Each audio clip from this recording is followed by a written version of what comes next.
قوم کی اس نافرمانی اور بزدلی کی سزا یہ ملی کہ اللہ نے حکم دیا کہ اب یہ زمین 40 سال تک ان پر حرام ہے اور یہ اسی صحرا میں بھٹکتے رہیں گے۔ یہ وہ دور تھا جسے تیہ یعنی صحرا میں آوارگی کا دور کہا جاتا ہے۔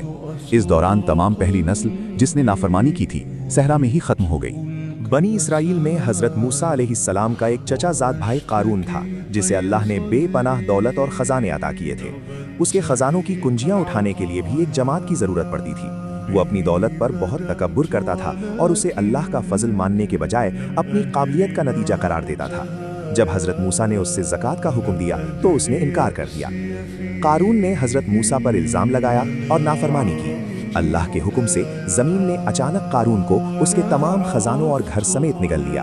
لوگوں نے دیکھا کہ ایک لمحے میں اس کا سارا غرور اور مال مٹی میں دفن ہو گیا۔ یہ بنی اسرائیل کے لیے ایک سخت عبرت تھی۔ ایک موقع پر حضرت موسیٰ نے اپنی قوم میں یہ خیال ظاہر کیا کہ زمین پر سب سے زیادہ عالم وہ خود ہیں۔ اللہ نے انہیں بتایا کہ نہیں، ایک اور بندہ ہے جو تم سے زیادہ علم رکھتا ہے، اور وہ بندہ